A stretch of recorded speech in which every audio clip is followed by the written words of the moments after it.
ici dans les premiers diamètres. 5 minutes avant le départ. 5 minutes before the start.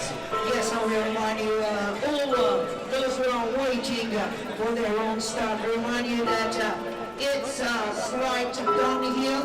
The first K until Place de la Concorde. 3, You're 2, on 1.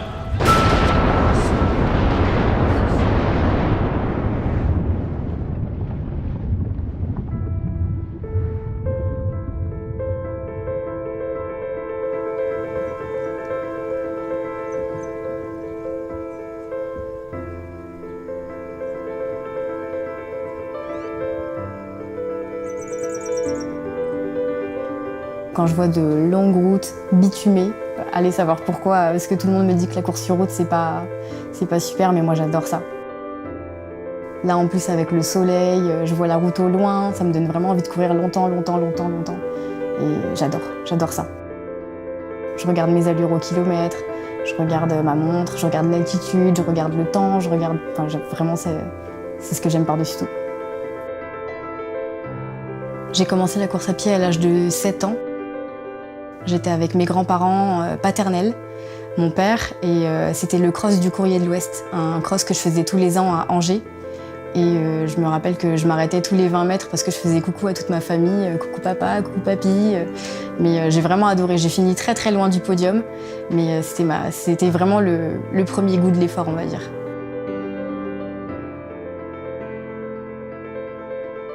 J'ai l'impression que je cours sur les traces de mes deux grands-pères et surtout celle de mon père. Lui courait déjà très bien. Il a été plusieurs fois champion de France militaire avec les pompiers de Paris et ça a toujours été un exemple pour moi. Quand je vois tout ça, je me dis que ma passion, elle n'est pas sortie de nulle part. Au-delà de la passion du sport, c'est vraiment quelque chose de familial.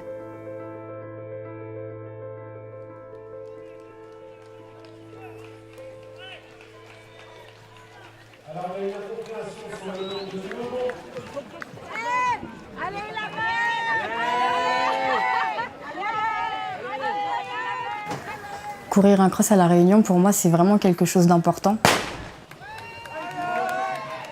Déjà parce que je me sens un peu ici comme chez moi, parce que c'est les origines directes de mes grands-parents, de ma maman qui est née ici.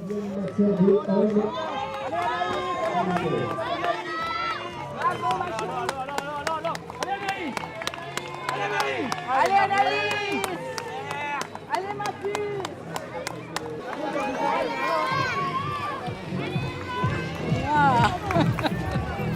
Et on a déjà la première féminine, Anaïs Kemner,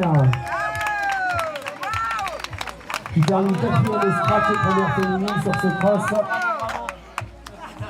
Alors, on va...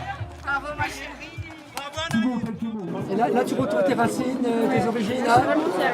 10e au France de cross l'an passé, championne de France de marathon, 2h37. C'est quoi tes objectifs pour cette année? Là, le 2 avril, je vais faire le marathon de Paris et j'aimerais bien faire 2h34. Je disais à ton grand-père que tu lui ressemblais. Sans la moustache. La même moustache.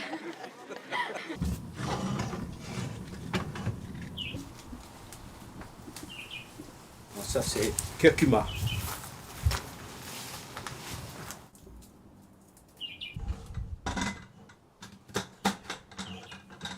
Voilà, 5 minutes.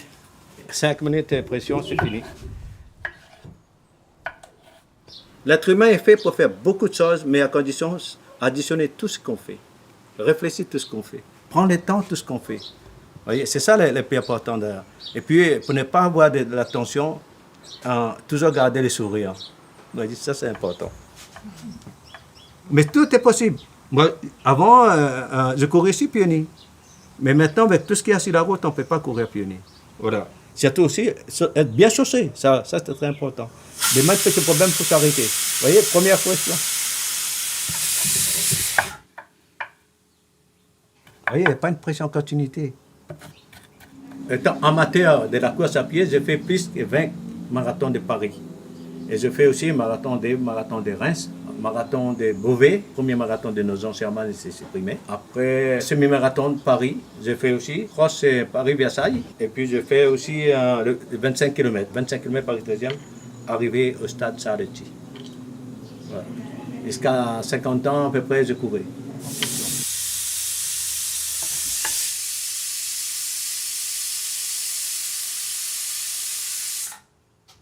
Et Anaïs, elle court avec ou sans pression?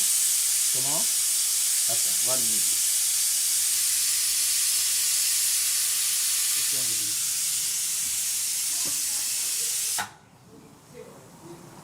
Anaïs, elle court avec ou sans pression?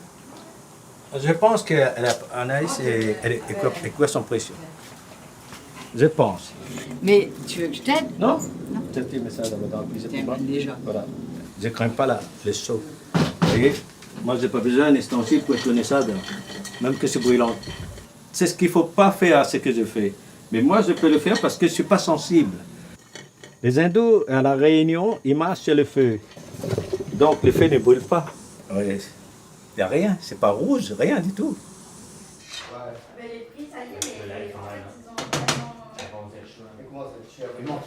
Enfin, tu peux te sel. Ah.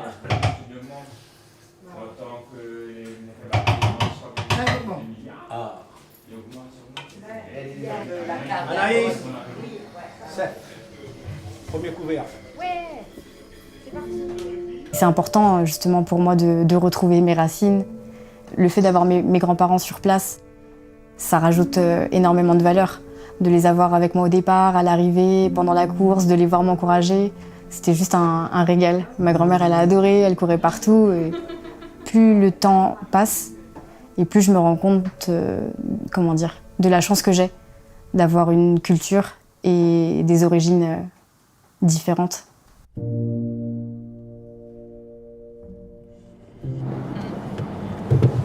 Toujours pareil, tu restes calé sur tes allures au départ et après. 1:13:30, 3:29. Je suis sur l'application. Anaïs, tu te sens comment? Oh, ça va. J'étais en train de regarder si j'avais le temps de faire un petit post.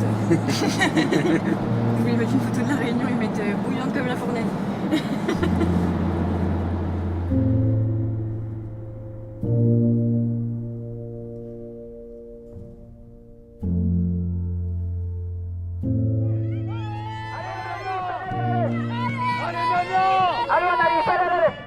Allez Anaïs, on rajoute du pied là. Allez.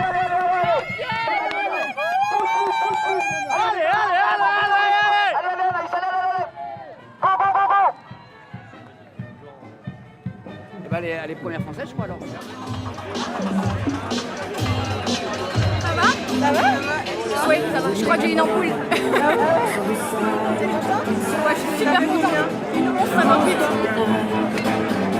Je suis trop choquée. Je crois que je suis première française.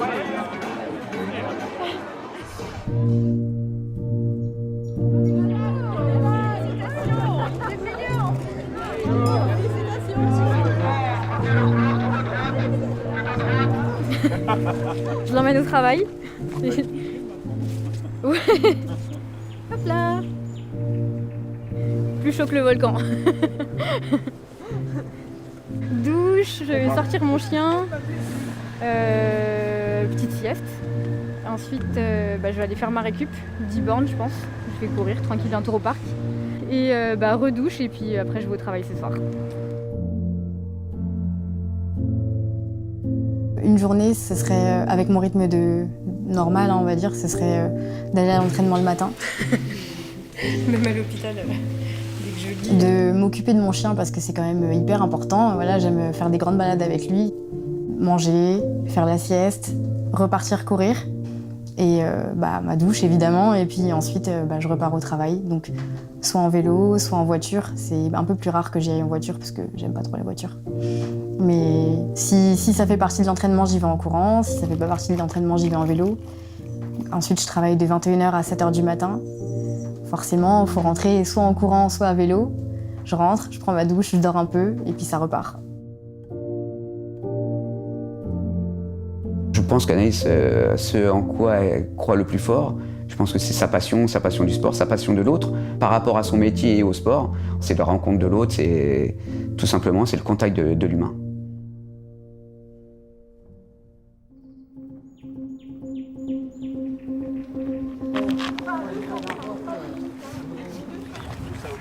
Ça, tiens. Sinon, je vais les mettre vite fait. Je dois tout faire dans ce club. Il faut le noter. Je dois tout faire.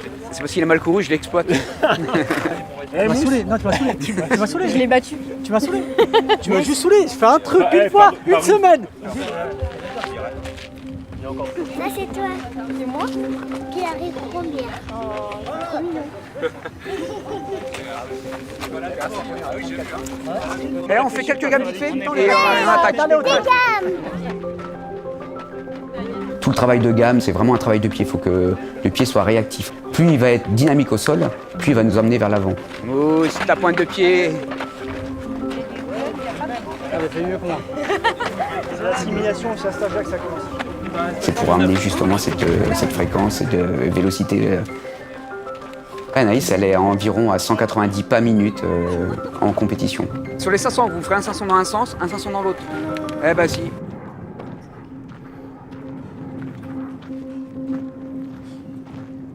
C'est vraiment le bruit du pied, quoi. Mon père, des fois, il est juste en vélo, il ne regarde même pas courir.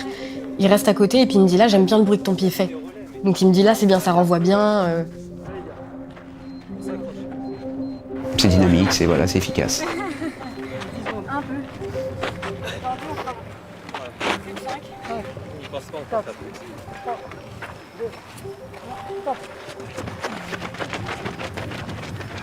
Allez Mathieu, allez. Allez Stéphane, allez Mousse, allez Aurélien. Allez Stéphane, allez Anaïs. Allez, on accroche, on accroche. Une meute, pour moi, c'est un groupe où on est bien ensemble et on se protège Allez tous. Nadia.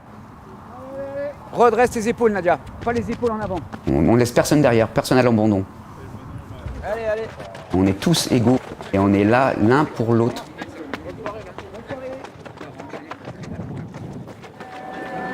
Ah oui, en plus, le nom est... C'est vrai, ouais. Ah. Franchement, je suis fière parce que je n'ai jamais eu en fait mon nom sur le dossard jusque-là. Et c'est les premières de chaque interrégion qui ont leur nom sur le dossard et on sera une petite quinzaine, je pense, à avoir nos noms, voire peut-être moins. J'ai fait 10e l'année dernière, j'aimerais bien faire mieux cette année. Bien, je suis de l'autre côté. C'est bon, on va faire en main. Il y a Mousse et Hassan qui s'occupent de la cuisine. Là, comme ça, tout ça c'est de la descente ici. Ouais. Et là en fait. Mais c'est ici que c'est dur. Oui, Parce que quand le t'arrives dévers là- il est violent. En fait, le dévers il est violent parce que t'as pris de la vitesse. Dans tous les cas, tu sais, quand tu attaques sur le dernier tour, il te reste 500 mètres. Donc là, de toute façon, il n'y avait plus le choix, il faut faire la différence. Elle est pâte fondante. Ouais, elle est pâte fondante. Azente. Ah, vous battez pas, c'est que des pâtes. Hein. On va se faire maquiller là, non? Quelle organisation. Ouais, pour les filles, c'est bien ça. Alors vous aussi, c'est bien. Soyons fiers de nos couleurs. Nous, on est obligés. Bah oui. Vous croyez que c'est bien de faire ça?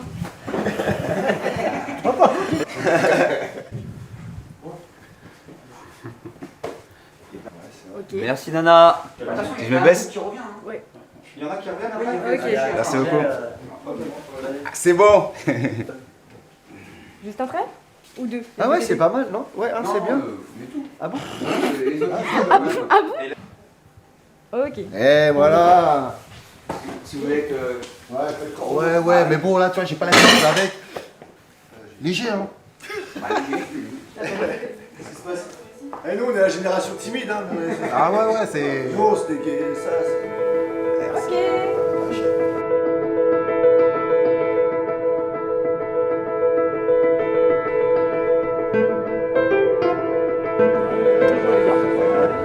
Les jambes sont très très lourdes et le cardio il est tout le temps très très haut.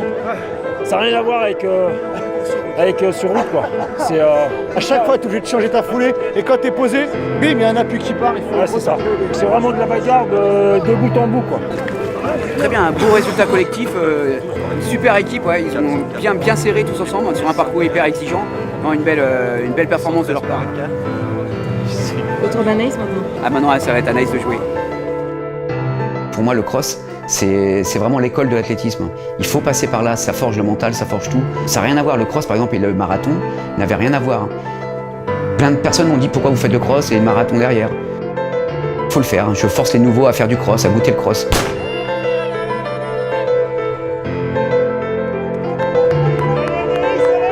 Au-delà de la compétition, c'est le mental. Parce qu'on court, il fait froid, on est dans la boue, on est mouillé. Personne n'a envie de courir dans des conditions comme ça. Et si on arrive à passer au-delà, on est fort partout après.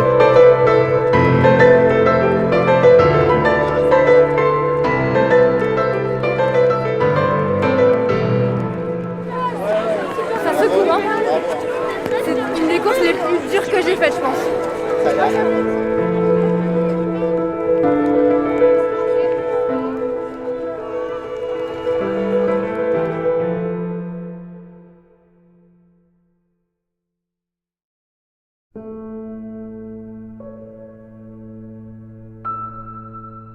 Une cellule naît un jour, donc une cellule donne 2 cellules filles et après elle ne peut plus se reproduire, et puis elle meurt. Et puis un point, c'est tout. Bon.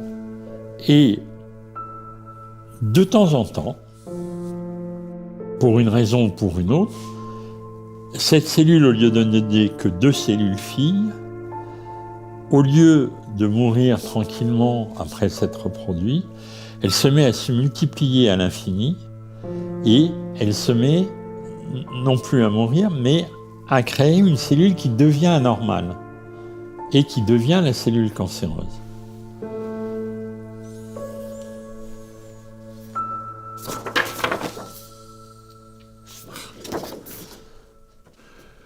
Oui, on voit très bien là. La première rencontre avec Anaïs se passe en présence de son père. Et la première chose que me demande Anaïs, c'est si elle peut se permettre, enfin, plus que ça, c'était presque un ordre, et savoir si elle peut attendre le mois de novembre pour faire son traitement. Je me posais des questions, mais en même temps pas trop, parce que j'avais pas d'antécédents, j'avais 24 ans, j'ai jamais eu mal, j'ai jamais été fatiguée, je me sentais bien dans ma vie. En sport, je battais tous mes records. Rien de laissé envisager quoi que ce soit.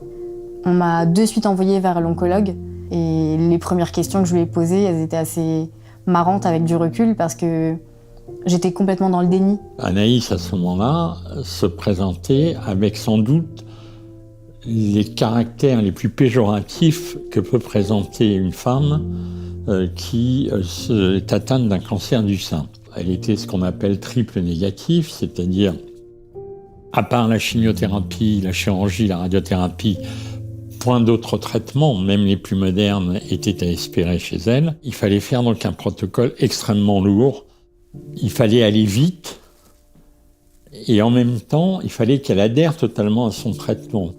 Donc je lui ai dit, mais du coup, je vais avoir de la chimio. Il m'a dit, bah oui. Je lui ai dit, donc je vais perdre mes cheveux. Il m'a dit, bah oui. Je lui ai dit, mais j'ai un championnat dans 3 mois, en fait, donc je fais comment ? Je me rappelle que malgré tout, devant son père, je lui ai dit, oui, vous pouvez très bien attendre novembre et vous ferez une très belle championne de France, mais en cercueil. Donc les choses étaient dites et clairement, on a gagné à ce moment-là en confiance tous les deux. Donc je lui ai dit, bon ok. 4 septembre 2015. La patiente a donc subi sa première cure de chimiothérapie sans problème majeur. 19 octobre 2015. Est vue avant son 4e cycle de Taxotere endoxan et pyrubicine. Tolérance globalement satisfaisante, avec comme principal effet secondaire une alopécie de grade 2. 1er février 2016. Nous allons faire la 8e et dernière cure de chimiothérapie, puis la patiente aura sa chirurgie, qui sera donc une mastectomie avec curage. Il a été découvert chez la patiente une mutation du gène BRCA1. Mai 2016. Est entamée la radiothérapie. Nécessité de tatouer les points de radiothérapie de mademoiselle Kemener, car on apprend qu'elle continue de s'entraîner pendant son traitement. Il est donc recommandé de les tatouer pour faciliter les prochaines séances de radiothérapie.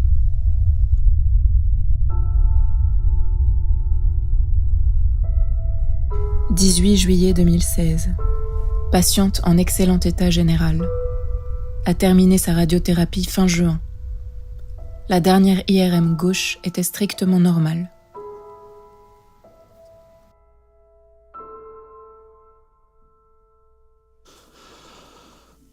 5 janvier 2016, je ne sais pas pourquoi j'avais fait un TEP. Je ne croyais pas en ma réussite. La maladie, c'était un moment très délicat, c'était une annonce qui nous tombe dessus. C'était très très dure. Je l'ai trouvée dans le canapé, blanche, complètement fatiguée. Et quand je l'ai vue comme ça, j'ai dit Anaïs, on va bouger tous les deux, on va marcher, on va trottiner, on va courir, on va faire du vélo, mais on restera pas en place. Je veux pas que tu restes dans ton canapé. Et ça a été le déclic. On a décidé tous les jours on irait faire quelque chose.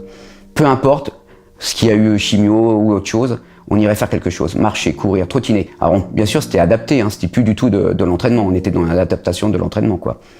Moi mon seul objectif c'est qu'elle sorte, elle prenne l'air et qu'elle garde une petite condition pour ne serait-ce que pour se faire du bien, quoi, tout simplement. La maladie, je l'ai un peu vécue comme un marathon aussi, où je disais toujours que dans les passages difficiles, j'étais au kilomètre 35, 36, 37, et puis que l'arrivée était proche, et qu'après ça irait mieux, et qu'on pourrait continuer à vivre normalement. Mais au niveau du mental, ça change beaucoup aussi, ça forge. Et souvent en compétition, même avec papa, on le dit, quand c'est difficile, j'ai connu pire en fait. J'ai connu pire, donc aujourd'hui je suis là, j'ai la chance de pouvoir courir, de mettre mes baskets, de pouvoir prendre le départ et d'arriver. Je peux pas me plaindre. Je me rappelle toujours, 6 mois, 9 mois après la fin de son traitement, elle demande un rendez-vous assez urgent et elle me dit « il faut que je vous montre quelque chose ». Et donc je dis « bon, ça y est », elle me montre qu'elle a une récidive et là effectivement elle se déshabille et elle avait sa médaille de championne de France.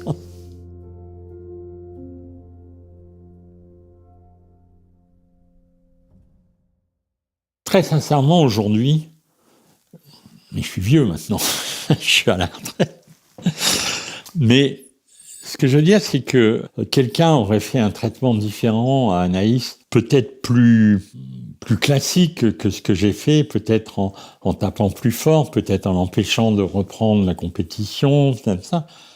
Je pense qu'elle ne serait pas guérie aujourd'hui. Voilà. Je n'ai aucune certitude dans ce que je vous dis là, bien entendu.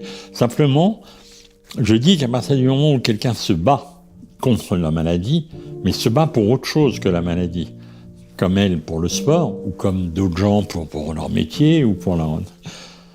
Les chances de guérison étonnent toujours, c'est très clair. La réussite est due à une équipe. Bon, il y a une alchimie qui s'est faite, qui effectivement, et pour moi, restera un des exemples les plus extraordinaires de ce que j'ai pu vivre.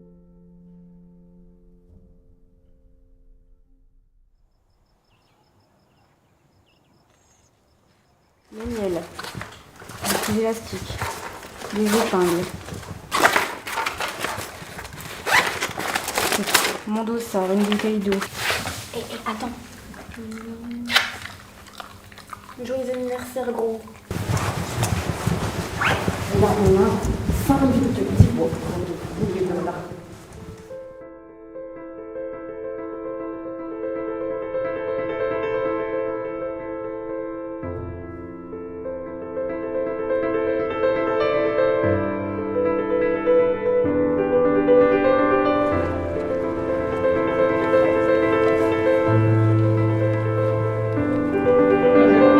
Dans les premiers avec 5 minutes avant le départ. 5 minutes before the start. Yes, I remind you, all those who are waiting for their own start, remind you that it's flight downhill.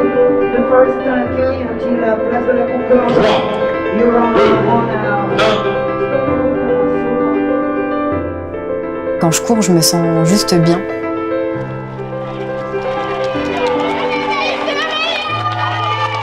J'ai toujours envie de courir. Souvent on me dit mais tu fais que courir. Je dis mais en fait je pense que le jour où je vais pas courir, c'est là où il faut se poser des questions. Parce que c'est en moi. C'est vraiment quelque chose qui fait partie de moi et que j'aime.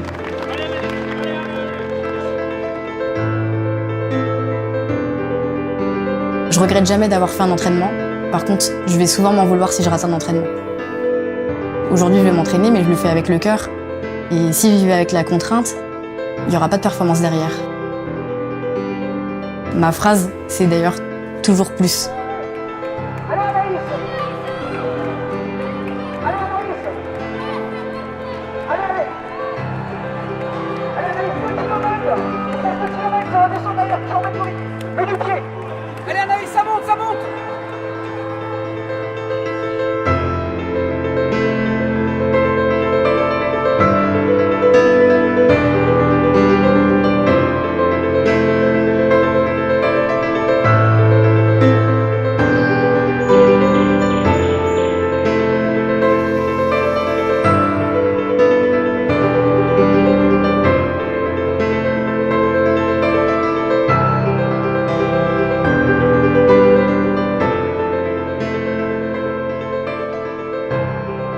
au final, je savais que j'étais capable d'aller chercher un chrono.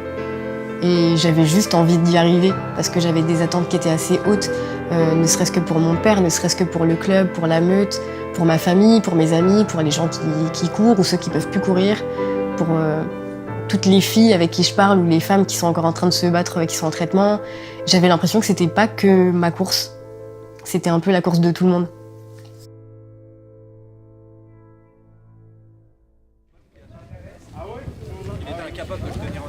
Ah oui, c'est ce que tu m'avais dit déjà, ouais. Non, ça c'est moi, c'est la médaille d'argent de la Fédération française. Il a fait le marathon. Qui était mérité aussi, hein, ça c'est clair. Ta fille court et toi tu récoltes. Eh ouais, tu vois. Quand on a une médaille d'argent, Pour l'investissement dans le monde du sport. C'est mérité. C'est mérité. On m'a demandé si j'avais un peu ce syndrome du marathon blues. Et nous, on n'a jamais ce marathon blues parce que dès qu'on a franchi la ligne d'arrivée, on passe tout de suite à autre chose. On est déjà en train de se dire, bah ok, là on en est là, mais dans 1 mois on en sera là, dans 2 mois on en sera là, et puis dans 5 mois on en sera là aussi. Donc, J'en ai combien de nuits là 3. Je suis repos ce soir, je reprends demain et après-demain, je suis repos dimanche, je rebosse lundi, mardi. 70 heures en 9 jours. Ça va. Donc forcément c'est un peu dur. Dégage! Je vais me casser la gueule! Et qui fait ça comme ça? Mais toi! Mais toi en plus! Allez!